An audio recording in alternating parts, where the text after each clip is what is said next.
and I guess the irony in all of that is there's certainly a desire, and I believe fundamentally all of these proceedings should be transparent.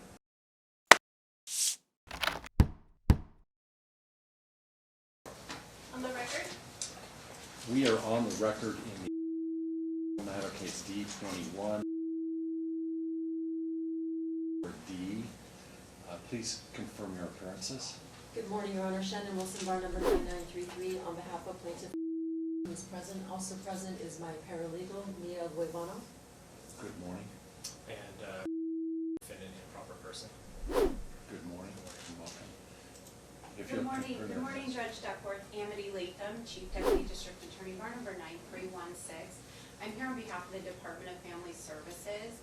We are here only because we were issued lawful subpoenas by Mr. And we are here ready to testify in honor of those subpoenas. Okay.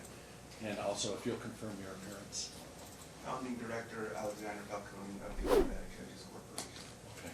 Good morning and welcome.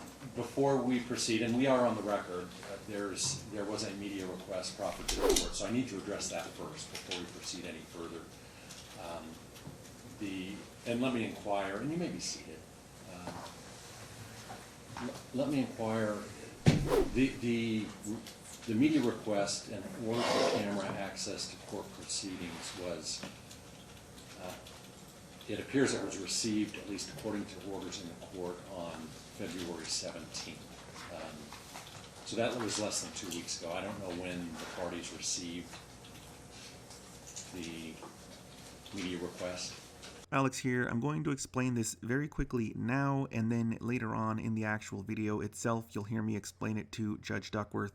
There is a tremendous amount of confusion in the family court with regards to how news reporters interact with the court, with the attorneys, with the judges, and the process is very weird and strange to them, and that's what you're going to see for at least the next few minutes. The issue of a certain amount of notice, week, 2 weeks, 3 weeks, 10 days, 20 days, they're used to that when it comes to litigation, when attorneys are duking it out in court. The news reporter only provides 24 hours notice, and that can be waived.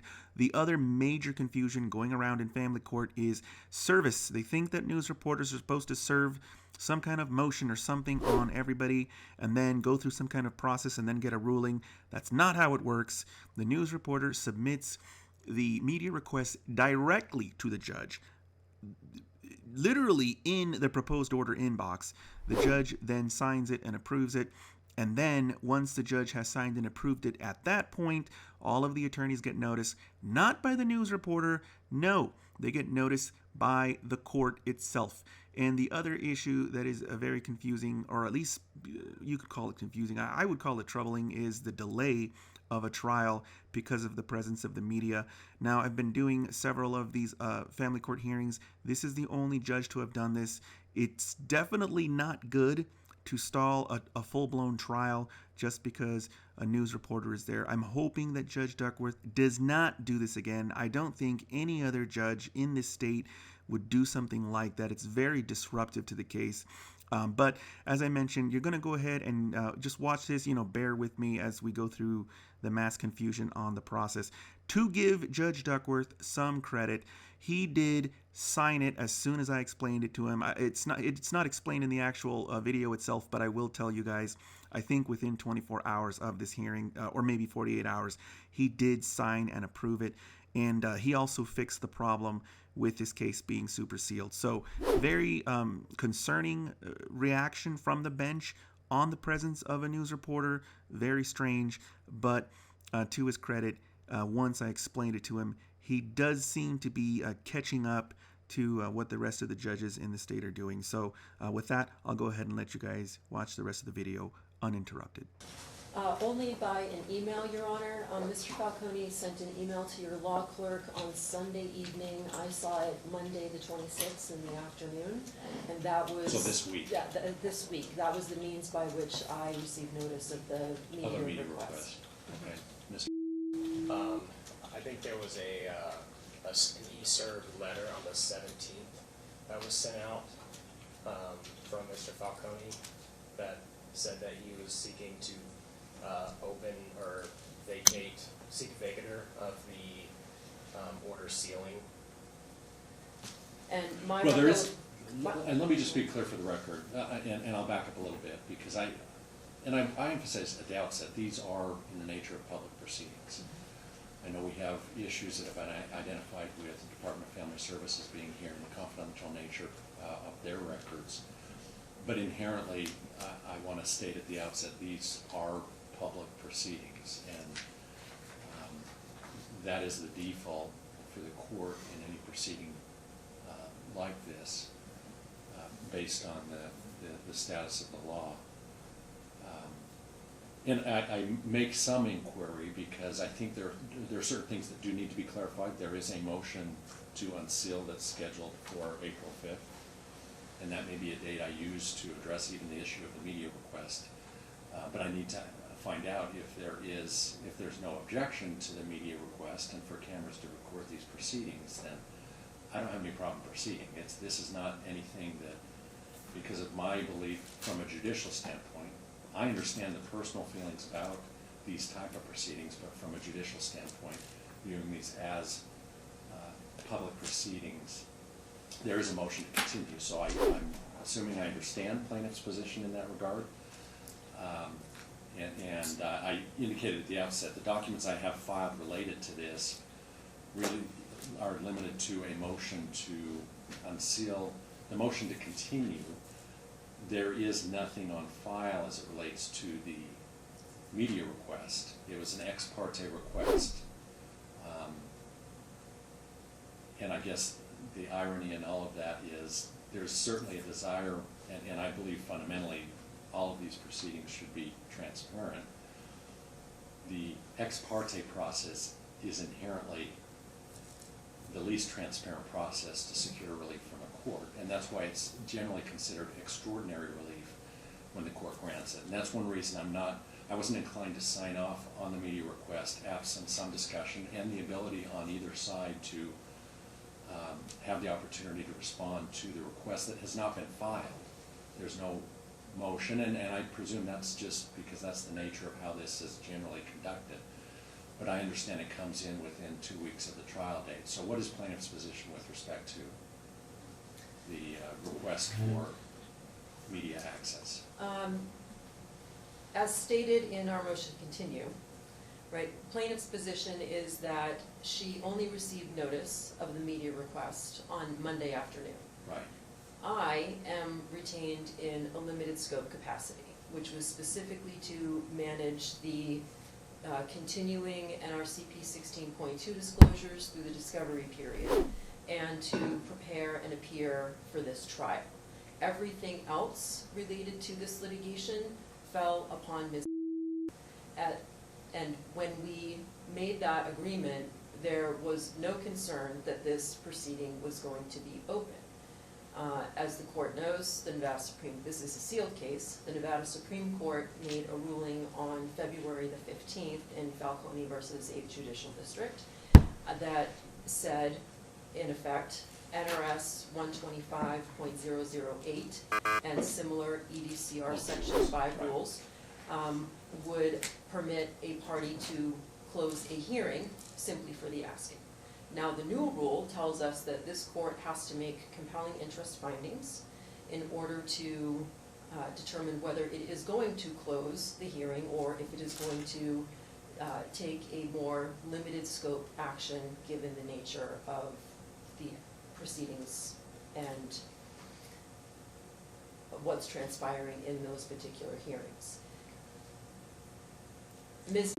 not having counsel ready, full-on retained, in order to address those issues fully through our motion to continue, is asking for the opportunity to be able to retain counsel who can address that specifically. She is opposed to these hearings being open and to them being recorded. And so it legitimately does need more time for consideration.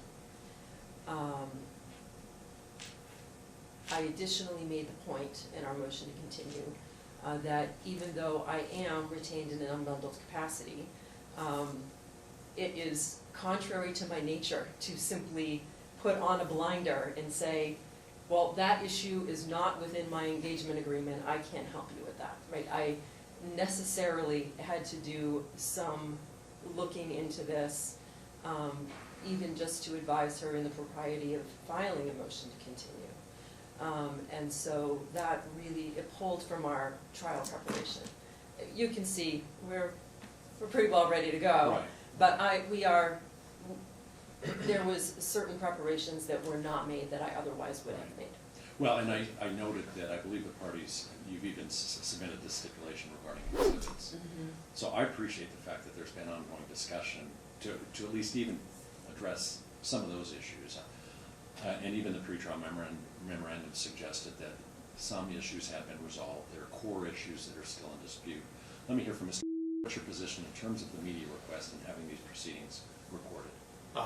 Your Honor, addressing all of that, I filed my motion in November of 2022. It's been a year and a half. We have 6 witnesses here ready to go. Some of them came from Utah. One lives in Mesquite.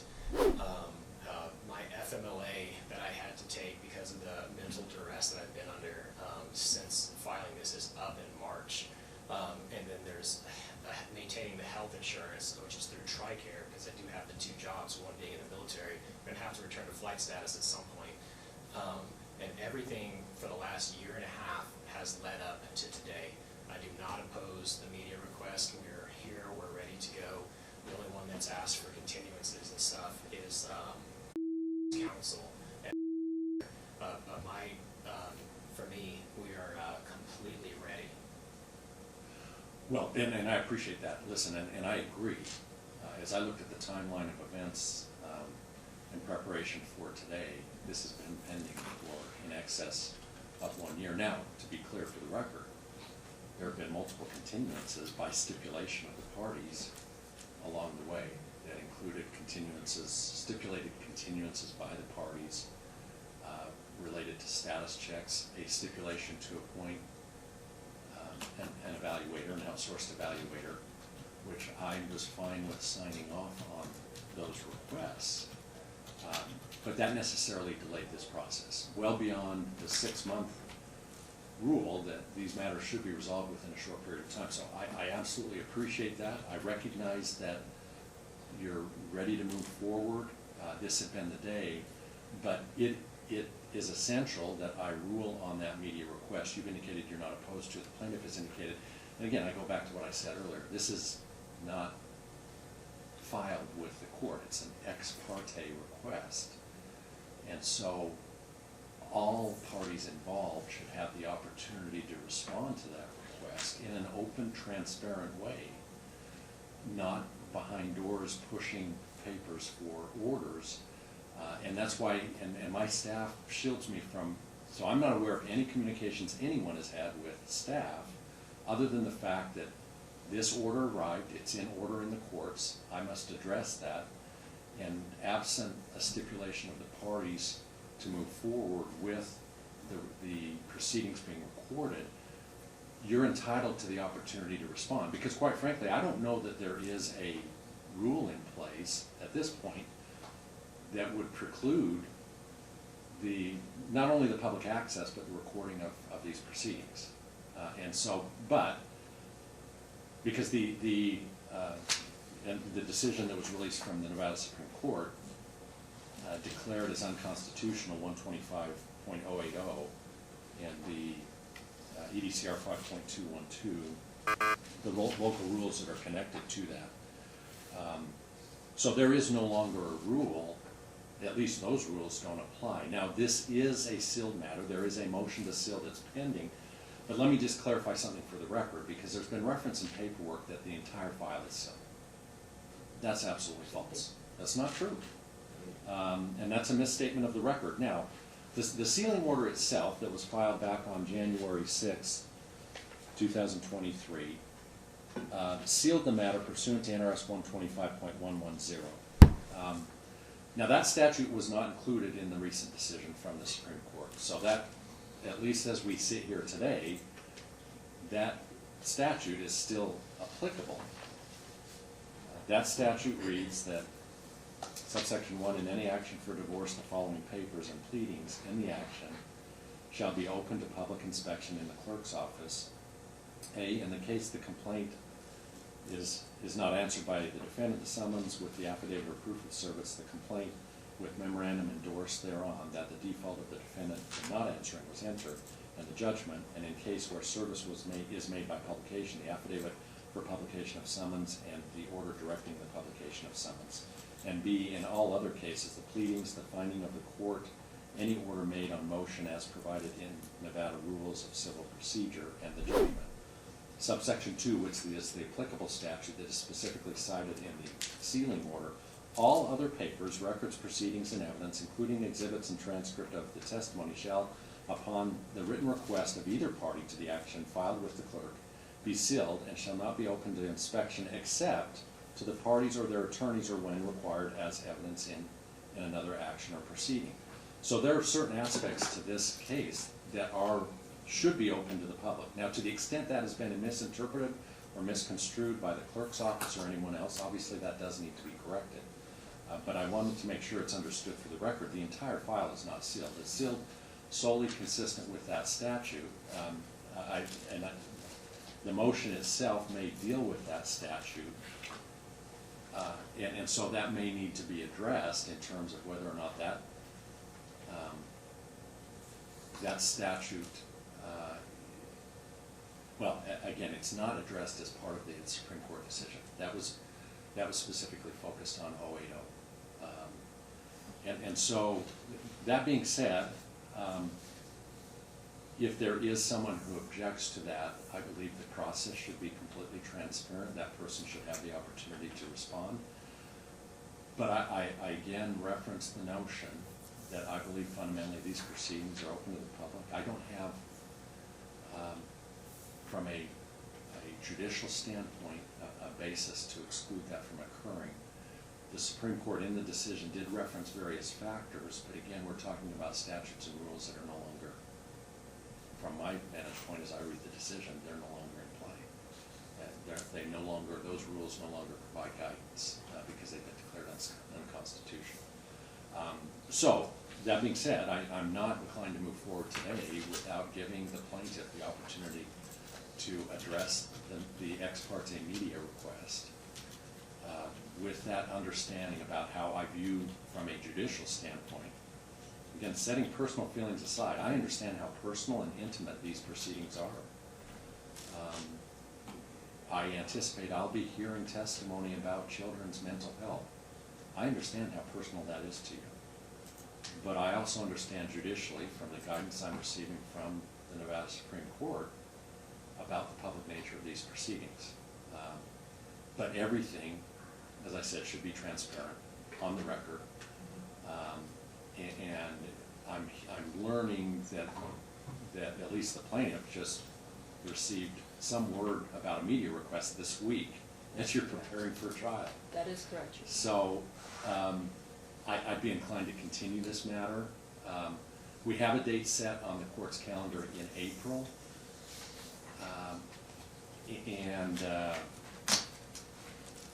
So I will give some deadlines for filing responses to the media request, and then I will issue a written order and as part of that schedule further proceedings as it relates to that order, because I anticipate that part of that process may include anyone involved, including Mr. Falcone, may have a desire to pursue relief by way of petition from the appellate courts. And so I recognize that as well, and so that has to be factored into this, because I think these are important issues of public policy.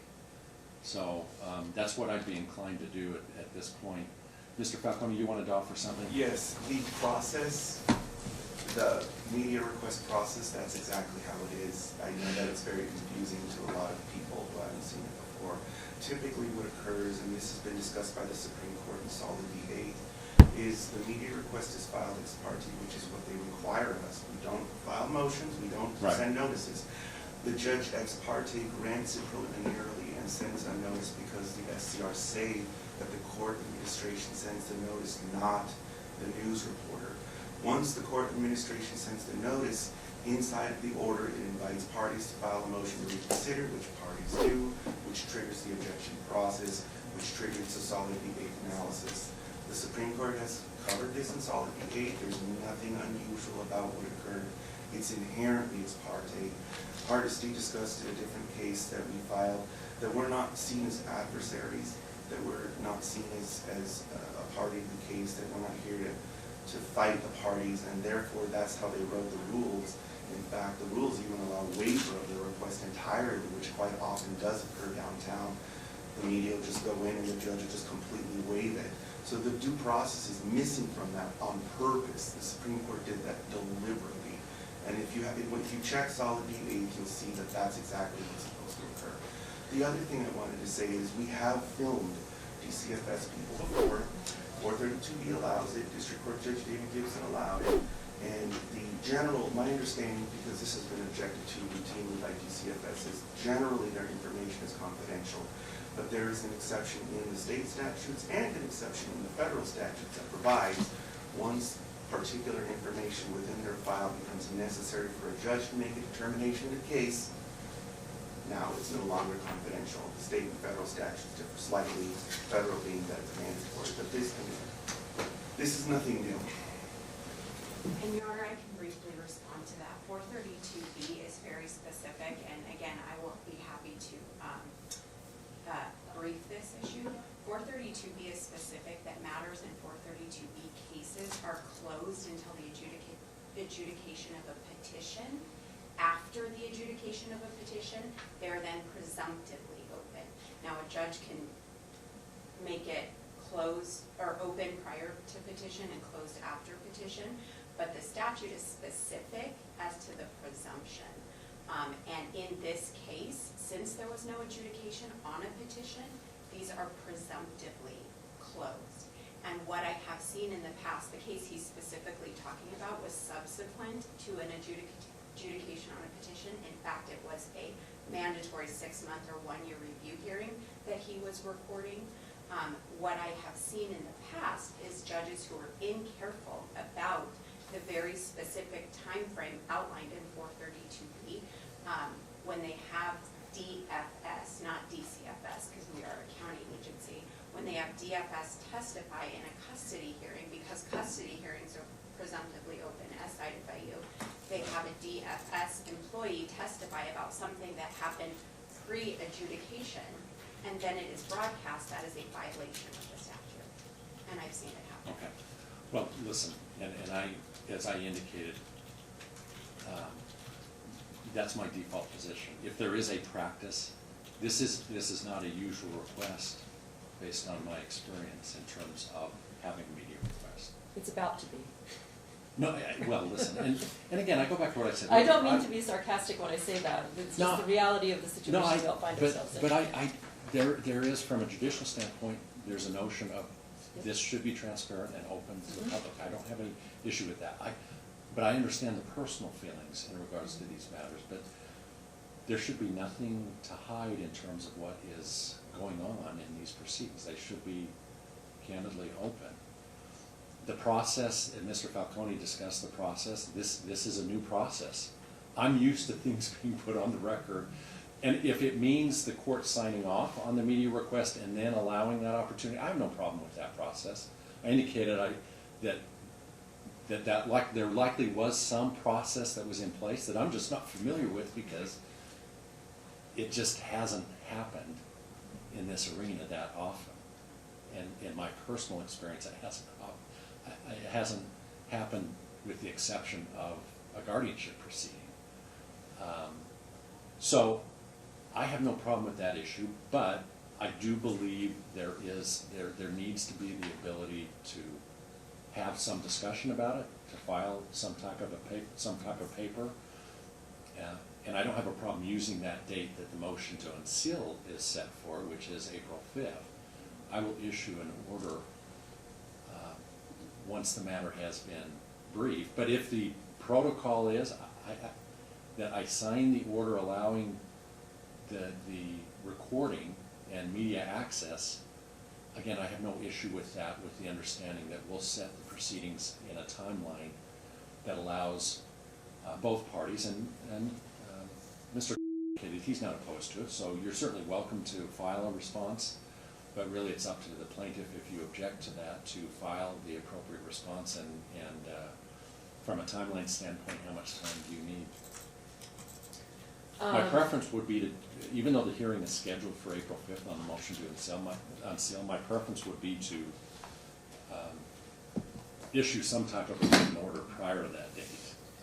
So if we can accelerate the process, and I don't have a problem ruling on the motion to unseal, and both of you probably should address that as well. So As part of this. I don't know that I am going to be the attorney doing that. I don't know that my Understood. firm is even going to Okay. be doing that. So part of the consideration is that Ms. needs an opportunity to consult with Okay. other counsel. Looking at the calendar, if she's doing that in the next week, and then those counsel need opportunity to prepare briefing, and then you need opportunity for reply.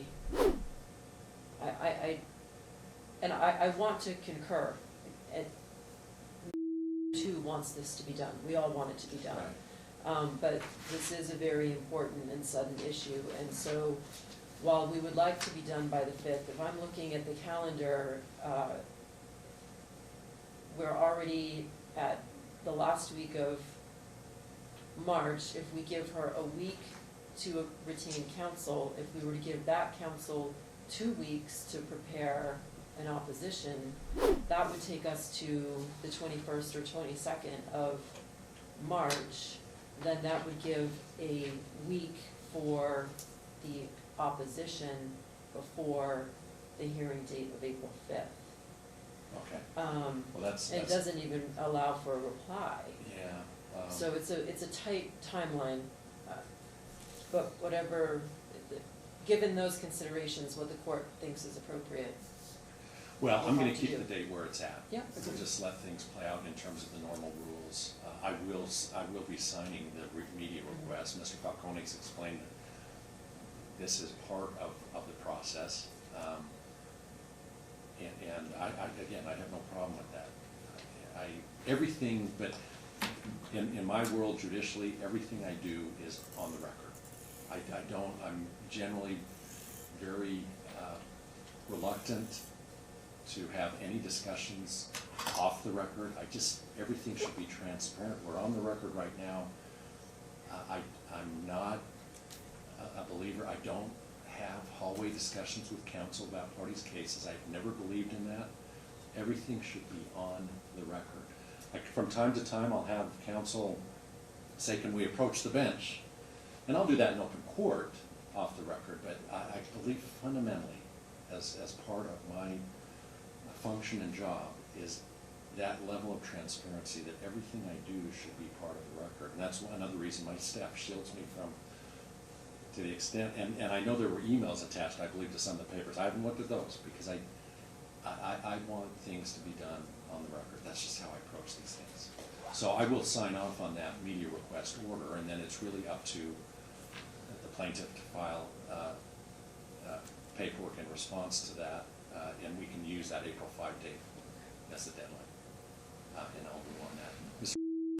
Your Honor, am I to understand that this is going to be continued? And the reason I ask is just to basically make a record, because like I said, my witnesses have come from out of state, and the fact that pushing it down the road now from me did you read my pretrial memo? I did. Okay. The issues that are in there, now the kids are going to be exposed to this even more, so that it's going to be a situation where they're going to continue to have these questions that are quite difficult to answer for a father whenever they come to me and say things like they say, like I've Your Honor, I'm going to object and- to the extent that Mr. sounds like he is about to start making substantive arguments I with am you, not. and we are I'm gonna in make an a open request. proceeding. Well, go ahead and finish. My request is I don't that- want to get into the substance though. Okay, if my request is that if we're going to push this down the road to give Ms.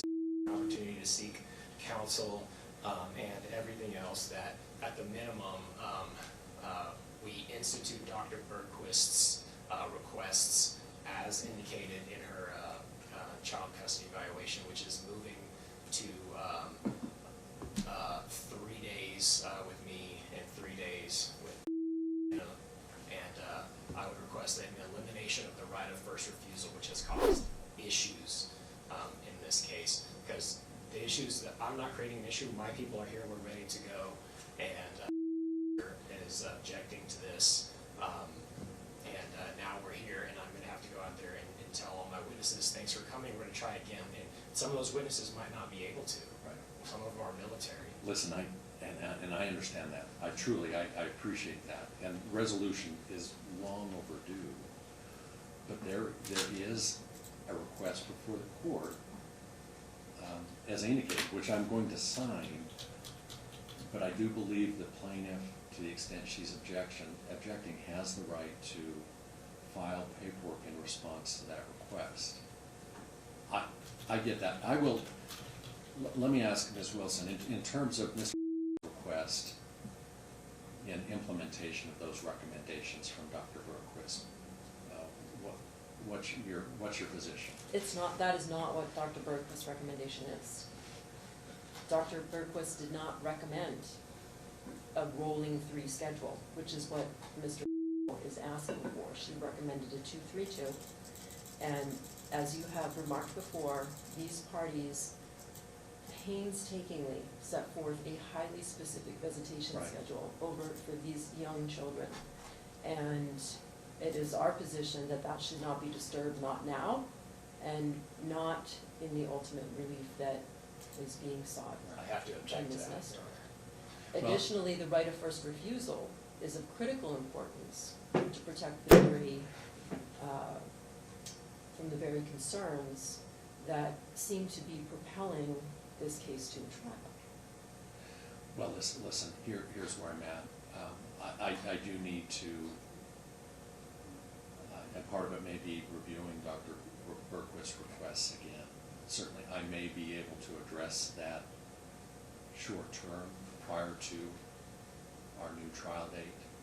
I have remarked frequently, as everyone knows throughout the pendency of this matter, that this is one of the most unique stipulated custody agreements that I have seen in my experience. On the bench, before the bench, it was a very detailed and thought out. I'm not saying that in terms of critiquing it, but the level of detail that you implemented in your stipulated parenting agreement and decree is beyond what the court typically sees. And it was very detailed. And I know there's a desire to accelerate that process at this point. I'm not inclined to grant any relief today. I do appreciate the fact that this does delay the proceedings, but given the significance of the issues that are before the court, my inclination to have the proceedings open, that's what I'm inclined to do. And once I issue that decision, it will include a scheduling order as well in terms of the new trial date. Okay? May I make a record, Your Honor? Yes, you may. Okay. Regarding sealing of the entire file, under 125, 110, that's created a lot of issues for me. There was recently 2 orders that were, and I think one of them was referred to by the court. As a proper person, I cannot see anything whenever I go and try to pull the case docket whenever I walk into court. It's created a situation where I've gone into a hearing blindsided, not understanding that the court had been, that there was basically there's an EDCR 5.512 document that was filed into the court that I didn't know that the court was aware of. It was served separately on me, and I can't pull the docket like an attorney can. So I walk into court not knowing that the court's aware of these allegations, and luckily, Mr. chose not to bring that up. But when I walked out and I pulled the case docket, now I see that this thing that's been served on me with all these claims and an embedded chain request for a modification of custody is inside this document.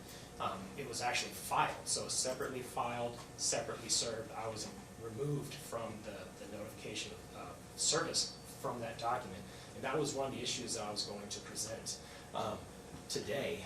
So regarding the 2 orders, there was a DCRR within the last week, and there was I think it was the SAO counsel asked for an extra day. I granted it in good faith, and then she filed her motion and everything else, and now we're here, and I'm gonna have to tell all of my people to go home.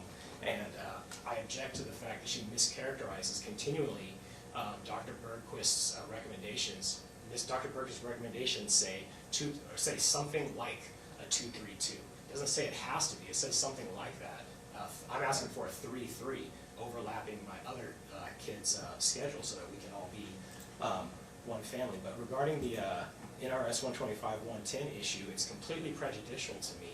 I don't know if there can be an order to do something about that, but I haven't seen those two orders that were put into the record by the court. So I don't know if there's been any changes to those, because I can't even... You're talking about the Discovery Commissioner's report? That one. From February 7th? Yes, Your Honor. Well, whenever it went into the system, I got a Tyler notification service, and there was like a scanned page document that said DCRR, and so, but I have no visibility on it. So I'm not sure if the court is aware that whenever something is sealed in its entirety, intentionally or unintentionally, I am walking blind into, unless I take time off work and come into court and sit down for an hour or so and wait for them to give me my case summary, then I have no idea what's going on. And that this situation has been rife in this entire case, where I'm being blindsided, I'm agreeing to things, not knowing that there's a larger games afoot, and this is just more of the same. Well, listen. May I address those things when you're done? Yes, you may. Okay. All right, so first, to the issue of saying that he can't access documents. I am empathetic to this issue. This is the second time in as many weeks as I have heard this from a pro per on the other side, that they are unable to access documents in their own cases that have been sealed only pursuant to 110, right? And everything, the order should be open, but more importantly, parties should be able to access their own cases. Yeah, so absolutely. here's the offer that I will make. Now knowing that Mr. can't access those documents, we will additionally send him a courtesy copy of anything that we are filing. I know that doesn't solve the larger issue, but that is an administrative issue that's not even, that I don't think this court can even do anything about. That's a larger court clerk issue, it seems, regarding access to cases. So that's how I can offer to solve it for this case for Mr. Well, listen, I appreciate that. Independent of the issue relating to the request to unseal, I have no problem to the extent it would provide any assistance. I don't know if it does with the clerk's office, but I would be happy to sign off on an order, because fundamentally, and there shouldn't be an order necessary, every party should have complete access to your file. And if an order would assist in that regard, absolutely. Yes. I have no problem signing off on that, and that can be provided to the clerk's office. It may be a larger issue. The order is going to give Mr. access to the file. All of the other portions that are to remain sealed pursuant to 110 will remain sealed. Correct. To everybody else. This is not a ruling on the motion to unseal. But let me also again reiterate, and this is based, the sealing order itself states that the pleadings, findings of the court, orders made on motions, and the judgment shall be open to public inspection. That's the sealing order that you have on file. Again, if that is not, if that's being misconstrued by the clerk's office, then absolutely that needs to be corrected, because that is not, if there has been any challenge to obtaining information or those specific documents that are not sealed, that should not be happening, because the statute is narrow in terms of exactly what information is sealed from public inspection. And so if you would like to submit an order in that regard that clarifies, as I said before, I shouldn't need to sign an order saying that the parties are entitled to access, because you're entitled to access. That should go without saying. If it's not happening and an order would assist you in that regard, I'm happy to sign that. Apart from that, as I've already identified the documents that should be open to public inspection anyway. And may I continue? Yes, you may. Okay. So, indeed, as you began at the top of the hearing, the order already does say that, but agreed, Mr. You get a separate order. I want to address a couple of the other things that said. For the record, I think Your Honor understands some of the issues that he raised, but I want to make my own record. He referenced an EDCR 5.512 filing. I think what Mr. is referring to is a supplement that was filed in or about July or August of last year. It was a supplement to Ms. opposition. Then I have it right here. can I look at what you're Yes. referring to? Oh, actually, it's in your exhibits, in your exhibit binder, or I can get it right now. It was December 9th, 2023, directly before the 12-13 motion to terminate spousal support. Actually, let me move this. And it was a pro se, so it was significantly. Oh, okay, so it wasn't even something that I filed. No, it was significantly similar to a 5.512. It met all the requirements, but it was not called that. Okay, then I'm not gonna speak to that because I thought he was referring to something that we had filed that one back when was. we still had counsel. So I don't know what he's actually referring to. With respect to the stipulation in order continue, there was an inference there that somehow I was pulling something fast on Mr. Let's be clear about the timeline here. I asked Mr. for a stipulation to extend the time to file the pretrial memorandum. I asked him if we could, just by one day, and he agreed to do that. I filed my pretrial memorandum at the close of business on Friday of the day that we agreed. He filed his pretrial memorandum about 10:30 p.m. that day, so nothing was being taken advantage of him there. And then with respect to the motion to continue, those two things had nothing to do with one another. As clearly stated in the motion to continue itself, that was prompted by the media request that we discovered on the 26th of February. So I just want to make those points clear. Thank you for that opportunity, Your Honor. Okay, all right, so I will be, ultimately, once the briefing process is completed, as I indicated, I will sign off on the media request and order, and then at that point, the plaintiff may respond accordingly. And then I will issue a written order, both as it relates to anything that's filed, as well as the pending motion to rescind. Okay? All right, thank you for your. Appreciate it, Your Honor.